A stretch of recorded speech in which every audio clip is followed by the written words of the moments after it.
दोस्तों, income tax India की तरफ से आपको ये रिमाइंड करवाया जा रहा है कि 15 जून आपके लिए बहुत इम्पोर्टेंट डेट है।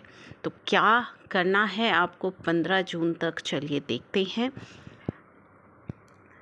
पे your first instalment of advance tax by 15 June, यानी कि 15 जून तक अपनी एडवांस टैक्स की जो पहली इंस्टॉलमेंट है उसकी पेमेंट कर दीजिए। एडवांस टैक्स किन्हीं डिपॉजिट करवाना है, अगर आपने नहीं करवाया तो उसके क्या परिणाम होंगे वो भी हम देखते हैं। तो tax payer liable to pay advance tax any assessee including salaried employ, यानी कि सैलरीड एम्प्लॉय भी इसमें इंक्लूड है, whose tax liability for the financial year as reduced by deducted and collected at sources 10,000 or more। अगर आपकी tax liability 10,000 या उससे अधिक बन रही है पूरे साल की, तो आपको एडवांस टैक्स डिपॉजिट करवाना है।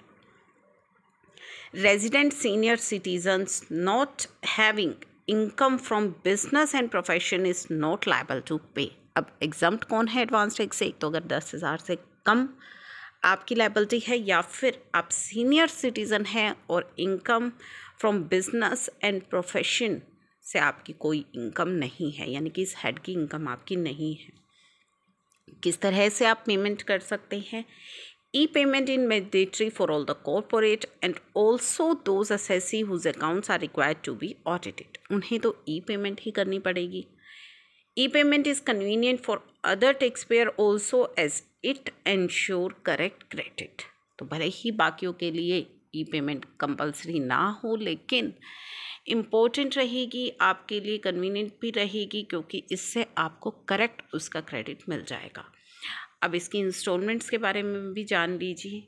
ऑन एंड बिफोर 15 जून आपको करनी है first instalment 15% of the advance tax payable, यानी कि जो आपका एडवांस टैक्स बन रहा है उसका 15% आपको 15 जून तक डिपॉजिट कराना है। 45% आपको 15 सितंबर तक। अब ये 45% क्या है, यानी कि 15 आपका हो गया है, 45% टोटल जो आपका एडवांस टैक्स है उसका 45% आपका 15 सितंबर तक जमा हो जाना चाहिए। 15 दिसंबर तक 75% आपका जो टोटल टैक्स है उसका 75% आपका जमा हो जाना चाहिए, और 15 मार्च 2023 तक 100% एडवांस टैक्स आपका डिपॉजिट हो जाना चाहिए।